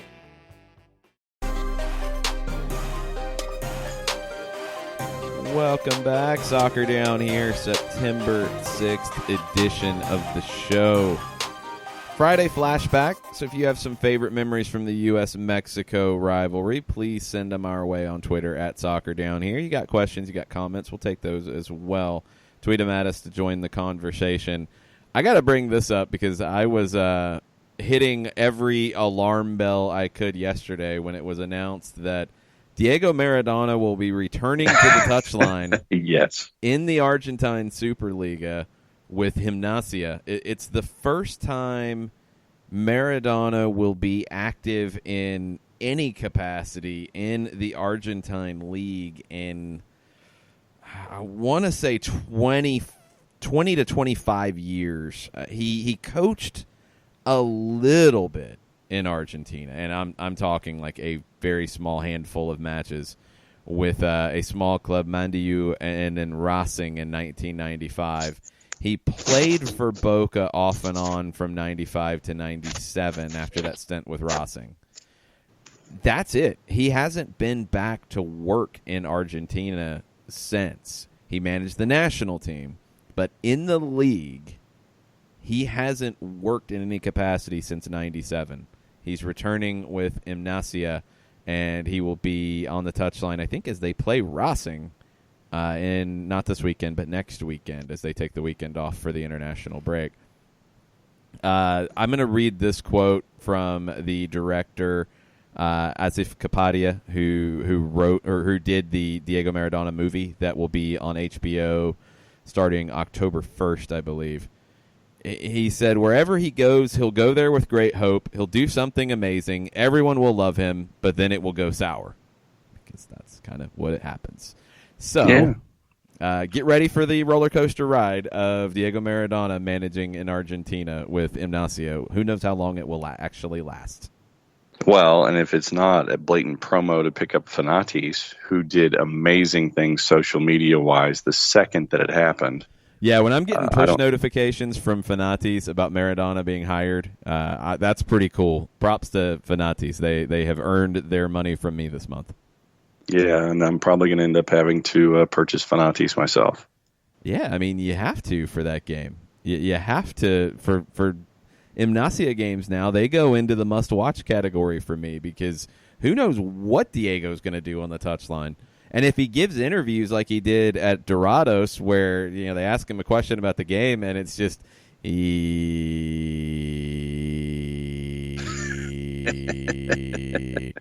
and that's the response. All right, I'm in. I want to see this. Yep. Oh goodness, yeah. So Fanatis, you're probably going to get my money very soon. We have folks on the Twitters. All right, what do we have on the Twitters?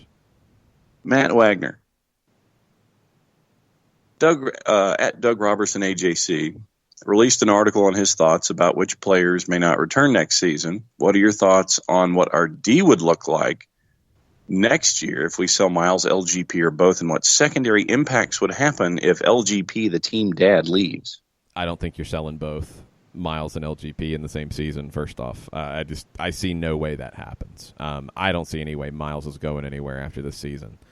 LGP contract issues are going to be a thing because I believe he's going into an option year, if I'm not mistaken, and that would be the final year of his contract. So, all right, how does that work out? That's always tricky.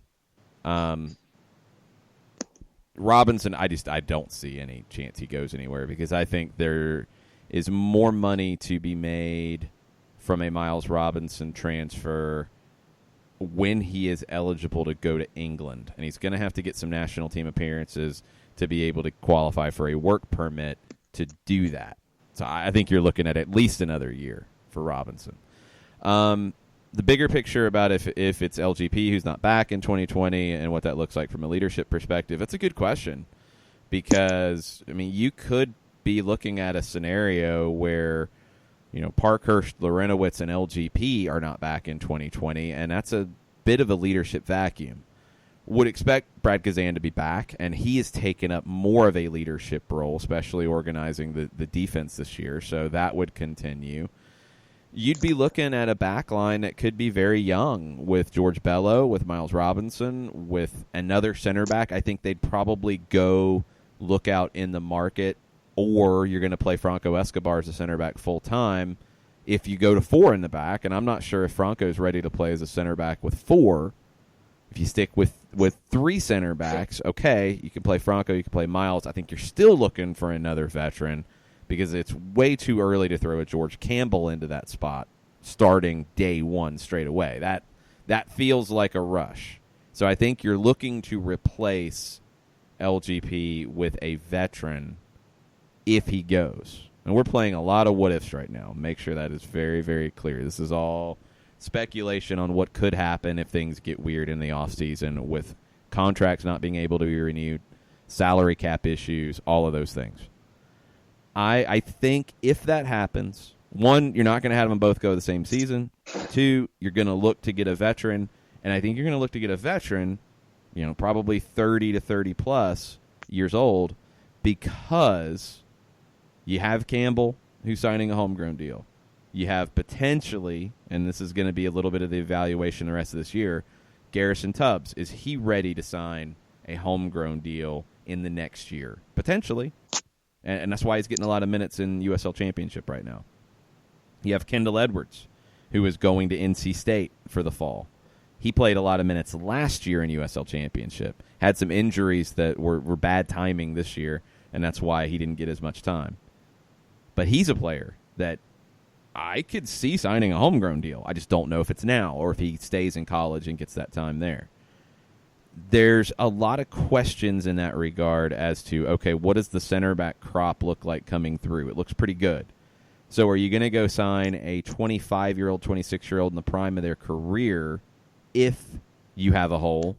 I don't think so. I think you're going to look at somebody who's got a year or 2 to give, and if you have a leadership vacuum, you're probably looking at somebody who can help fill it.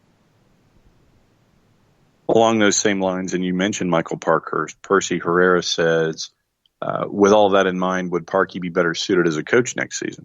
And that's possible. That's always possible. You never know how that goes. You never know if that's where he wants to go in his career afterwards, if he wants to do other things. Those are, huge questions for any player as they get to that stage of their career. Parkhurst, I think as we've seen it this year, I don't know if he's back in a key playing role next year, even if he's back on the roster.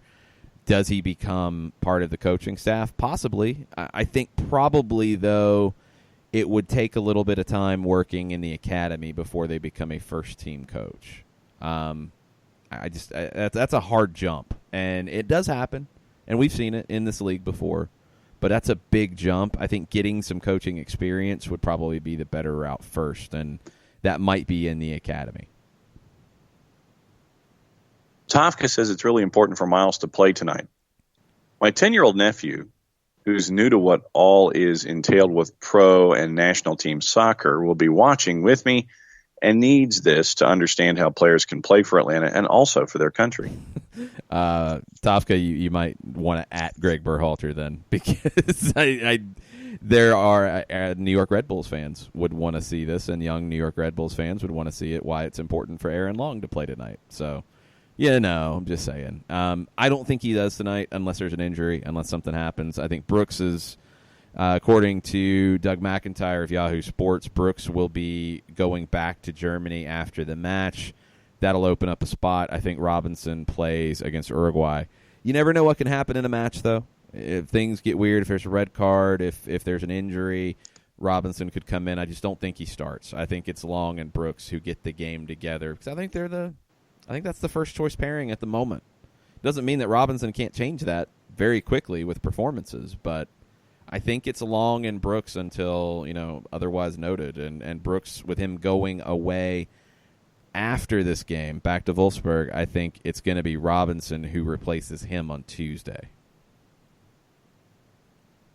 Eichmann and all the discussion about calendars and midweek matches and all of the fun that we're having this week with matches being played during an international break, Eichmann says the season and playoffs are already 10 months. Take your NFL and college football schedule overlap excuse and shove it and move to a FIFA calendar. It's not that simple, Eichmann. I mean, it's just not. Like, okay, you want to move it beyond the logistics of how do you do the calendar in the year that you move it, because that will be a challenge. Leagues have done it, and I think for anything chaotic, you look to Argentina for a fix, and they did. Yes. When they moved from a calendar year league to a fall to spring league, they had like a short season tournament that they did to fill that gap. You could do that, and there's ways to do it. It's going to be really awkward. It's going to be a lot of explanation. That's possible. It doesn't solve everything, though, because just because they move to that doesn't mean you automatically avoid being on that calendar. Doesn't avoid international dates. It doesn't. It's a choice the league has to make, because if you're on that calendar, there's no way Major League Soccer would be on that calendar and schedule like they do in England, where this year I believe there is a break for the first time, but in the past it's like they overload the schedule during the roughest time of the year.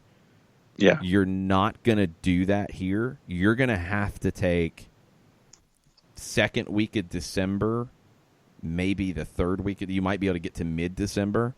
You're going to have to take a break there, and you're probably not back until the 1st of February because of just flat-out weather. You're not going to be able to play enough games, and Atlanta's not going to sign up for it, and Orlando's not going to sign up for it, and Miami's not going to sign up for it, and the Texas teams and so on, to have all of their home games and the bulk of their home games in December, January, February. It's not going to happen. So you're going to have to take a break. You're going to have to do it kind of like Germany. You're still going to have a lot of midweek games. That doesn't make the decision for MLS. MLS has to make a decision. And they have to say, we are not going to schedule during international breaks. I can accept the trade-off of playing during the end of the summer tournament, whether it's the Gold Cup, whether it's Copa America, what have you. I can accept a little bit of overlap there because I think that's taking a month off in the summer will be very hard. That's where you get into difficulties with just the weather here. You're gonna have problems because then you bump the season start up a little bit more. You move the start back. You deal with the calendar, all that. It's going to be hard to take a month off in the summer. They could. You're going to have more midweek games, and I'm not against it, but I just think it's going to be hard to do. Baby steps, I'll take that trade-off. You avoid every other international break. You don't schedule during those games. You do have the overlap like you did this year, where it was about a week and a half, where you could potentially have players away on international duty, but it's a smaller number because you're talking about the knockout rounds of the Gold Cup, of the Copa America, of the European Championships in those years, of the World Cup in those years. Now, it's going to be different in 22, but that's a whole other conversation. You could maybe make that work. I'll take that trade-off. I think it's a league decision. I don't think moving the calendar fixes it. I think you have different issues if you move the calendar. Doesn't mean that they might not be better issues, but it might work better. I don't know. That's way above my pay grade. You'd have to sit down and do a big pros and cons on it. You would get your final into a different spot in the calendar. It's not competing with college football and any NFL, but it's going to be competing with the NBA finals and the NHL playoffs and early baseball, which isn't really an issue. So you're competing with something different. Is that better? Is that worse? I don't know. I honestly don't know. You're going to have to figure out a winter break. That's going to be complicated. You're going to avoid the summer tournament that way. That's cool, but you still have to deal with a break in the middle of your season. And you just have to make the decision to avoid international breaks. That's just a league decision they can make right now. And they're opting not to. And it's affecting the competition. And they have to make that decision at the league office no matter what calendar they're on. We're not going to play during international breaks, or we are going to greatly minimize games during international breaks. The Seattle-Colorado one, you didn't have anywhere else you could play it. You didn't have any other options. So it has to get thrown in here, and that's just, it is what it is. It stinks, but it is what it is. There was no other date for them to make that game up. But the other 4 games this weekend, they shouldn't be scheduled. They shouldn't be played during this break. The games midweek next week, they shouldn't be played. Play a midweek game somewhere else in the calendar. Don't do it here.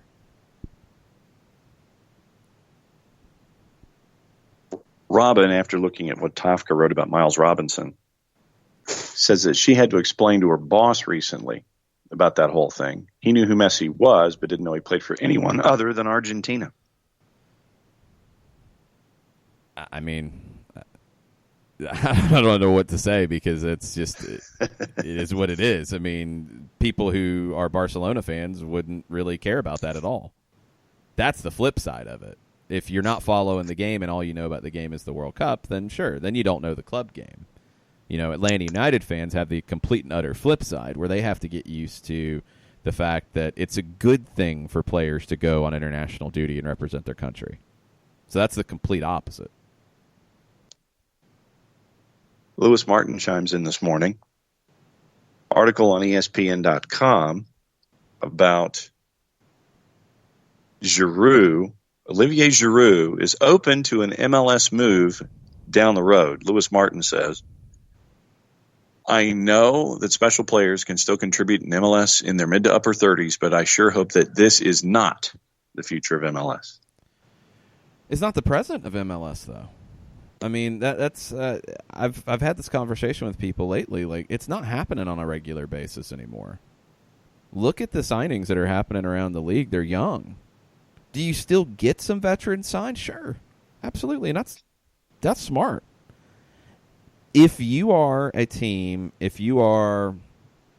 say Giroud decides at the end of this season with Chelsea that I'm not playing as much, I want to go, I'm ready to go to MLS, I want to go live the life in the United States. All right, cool, let's do it. Next summer, if you're looking at teams who are struggling to score goals, have had some injuries, are competing for a playoff spot, and a player coming in and giving you 18 months, giving you the last half of next season and 2021, and might be able to score you 20 to 25 goals in that time frame, because, I mean, Giroud can play, obviously. Okay, you do it. If you're a team that thinks he's going to sell you a bunch of tickets, no, you're fooling yourself, because he doesn't move the needle in that way. But he can win you games, which can move the needle. That's the conversation that has to happen. If you are, for example, let's move things up a year. Let's say that this happened last season. Let's say he said this at the beginning of last season, and you came to this summer, and he's like, you know what, it's time to go. You know who should have signed a player like that? Orlando City. Because if they did, they'd be in the playoffs. Because they don't have anybody who can put the ball in the back of the net right now. And if they put him in that team, and they put him in a game like they had against Atlanta where they had chances, he's going to put one away. You would expect. That's what you're paying him to do. So that would be the type of signing that you would make. It's not for every team, but it is for some teams. That's not a bad thing. It really isn't. I don't think the league is a retirement league anymore. I don't think this is the typical signing for MLS anymore. I think those days are gone. But I do think that veteran, top-quality players who still have a little bit of tread left on the tires have a place in this league because they're going to help you win.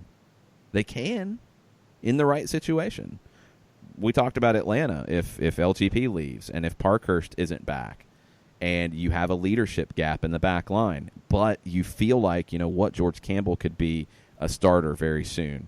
Kendall Edwards could be a guy that we signed to a homegrown deal and play very soon. Garrison Tubbs could be a guy that we sign to a homegrown deal very soon. That's 3 center backs, along with Miles Robinson, who we expect can go to Europe in a few years. But we need somebody to bridge the gap. We need a 31-year-old veteran who can step in and be a big presence, help those young guys along, but fill the gap that we need for a short-term period of time, as opposed to signing a 25, 26-year-old in their prime who's going to block the development of your young guys coming through.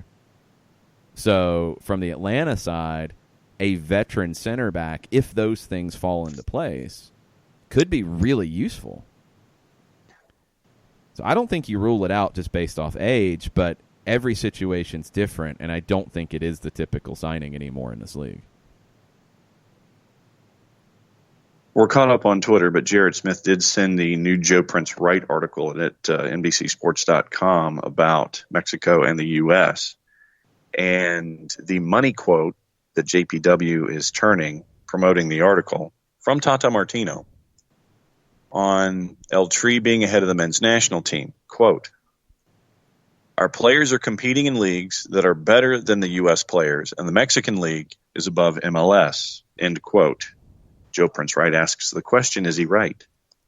Yes, I think right now he is. I think that gap has really closed, and I think it is continuing to, although then you get a Monterrey and a Tigres that are trying to extend it. The rest of the league isn't, though. So as a whole, I think the Liga MX is a little bit better than MLS, and I'm going to keep it at a little bit. Although Atlanta United is showing that they can compete with the best of Liga MX, losing 3-1 on aggregate to Monterrey in CONCACAF, winning the home leg, beating Club America in Atlanta in the Campeones Cup. They're right there. I think LAFC can be right there. So you're starting to see more competition. You're also starting to see more Mexican players go to Europe. That was not something that happened in large numbers in the past. Now that's starting to change.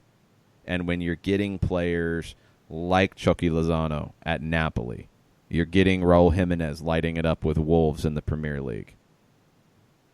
You know, you're starting to see guys play with big clubs. That's a big deal. And that's going to help them. Long term, I think MLS is going to continue to grow. I think Liga MX, their top teams have to continue to step up and rise, because I don't think it's going to come from the rest of the league. When you look at the whole of Liga MX and you compare it to MLS, across the board, it's slightly better, and I think it's top-heavy.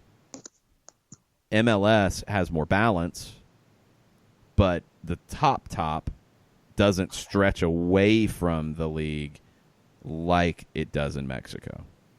And some of that's by design, and we've talked about that many times.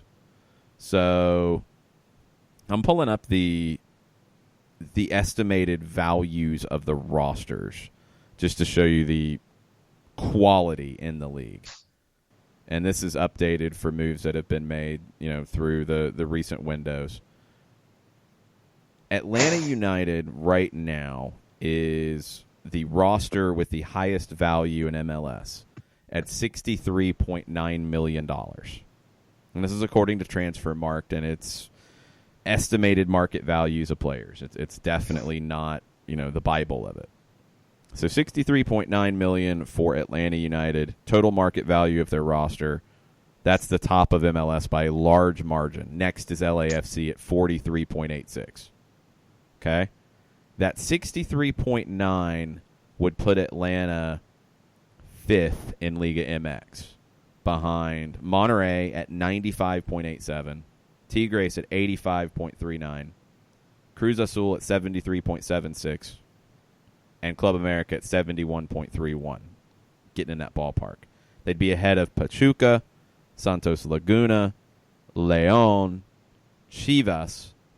Then that's where LAFC would slot in behind that group, right about the middle of Liga MX. Then it's Pumas, Tijuana, Querétaro, Atlas, Morelia to Luka Necaxa, all above $30 million. Okay, let's go back to MLS. MLS, you don't have as wide of a disparity. LA Galaxy right at 42.58, right there with LAFC. Toronto 38.5. That's dipped because they've kept their top guys like Bradley and Altidore, whose market value has declined as they get older. That's common. DC 37.5, NYC 34.97, Seattle 33.63. Those are your ones above 30. So in MLS, it's 7 teams above $30 million value. For Mexico, it's the majority of the league. It is out of 19 teams, there's only 4 that are under $30 million. For MLS, it's more than that. That's something that has to change. And that's why what Tata Martino said is correct. You know, it's 15 teams in Mexico with rosters that are valued at more than $30 million. It's 7 in MLS. Well, I mean, that tells you what you need to know. The thing is, the rest of MLS is pretty tightly bunched. Whereas with Mexico, you have Monterrey at 95.87, all the way down to Veracruz at 19.49. Juarez is 23. San Luis is 26. Are those clubs going to stick? Are they going to stay in Liga MX? Are they going to stay strong? Are they going to have financial issues? Tijuana, even at 39.1 from a roster value, has had some pretty serious financial issues over the years and have missed payroll from time to time. There's questions about the bottom 3, 6, maybe even 7 or 8 teams in Mexico about consistency and stability. You don't have any question about any team in MLS meeting payroll and being stable. You don't have any of that. But now it's going to be Colorado investing in their roster to get a roster that's valued more than $16.3 million. Vancouver, Cincinnati, San Jose, Real Salt Lake, all valued at less than $20 million. San Jose is being successful with it. Salt Lake's being successful with it. Cincinnati, Vancouver, and Colorado have been bad teams this year. Those are the things that what Tata Martino said, yes, Liga MX is a better league. Not by as wide of a margin as it used to be, but it is. It's narrowing at the top. It's narrowing at the middle. And I think the bottom of MLS is in a better position than the bottom of Liga MX in terms of stability, in terms of sustainability. Those things are there now. That's good. That's progress. As more Mexican players go to Europe to play in top leagues, the Mexican national team is going to be strong. But you're also seeing Christian Pulisic go for the amount of money he did from Dortmund to Chelsea. That's a big deal. It's kind of an outlier right now, but it's a big deal. More American players are going to play in the Bundesliga, for example. That's a big deal. So Mexico's better, and Tata Martino's correct in saying it. But the U.S. is not far off, and they have to try to bridge those gaps in different ways. Prize picks in fantasy before we go. Ah, yes. I'm assuming you have made your lineup this week. Oh yeah, no, I've made my lineup. So let me see if I can dial it up here because the computer's being moody. But go ahead and do prize picks while I dial up the lineup. Okay, well let's get prize picks on the board then. So Daniel Price was requesting. Yeah, good call. MyPrizePicks.com. Sign up if you have not already. NFL is underway. There's all kinds of stuff going on over at PrizePicks.com.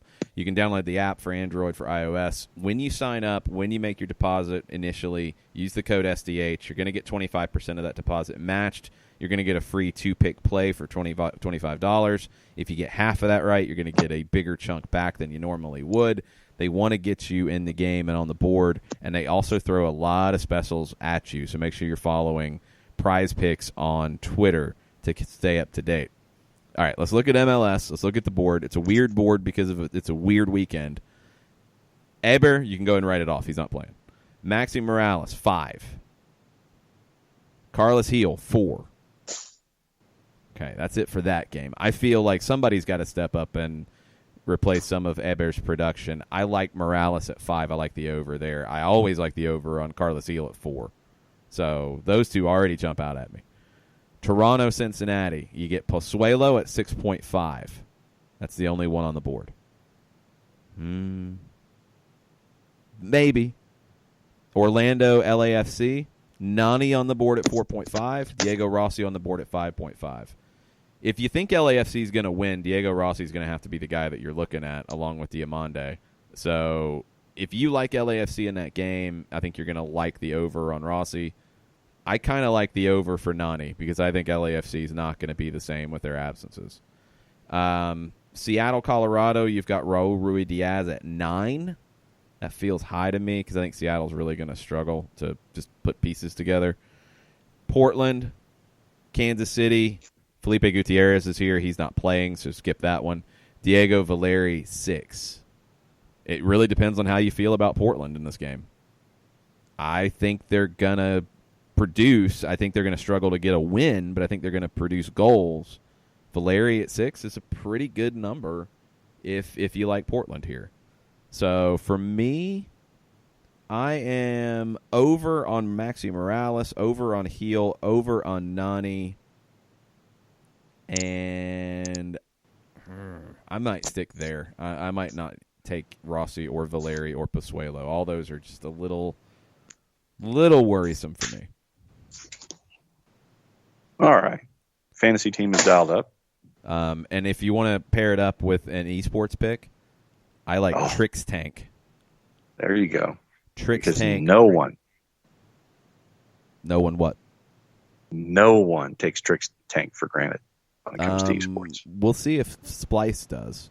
But I think Trix Tank at 7.5, I like the over there. Yeah, that's it. All right. Fantasy. Westberg in net. Okay. Defenders. Villafaña, Morera, Segura, and Tinnerholm. Is Tinnerholm there? Or did he get called up? Right now he's got a green dot next to his name. Okay. I think you're good there. I'm going to double check. I'm pretty sure he's good and he did not get called up, but there are so many call-ups, it's a little confusing. Luxembourg. No, isn't he going Swedish. like after this one? Tinnerholm's Swedish. You're thinking Maxime Chanot. Okay. And he is not listed as being called up, so yes, you're good with Tinnerholm. Midfield. Pozuelo, Maxi Morales, Blessing, and Ladero.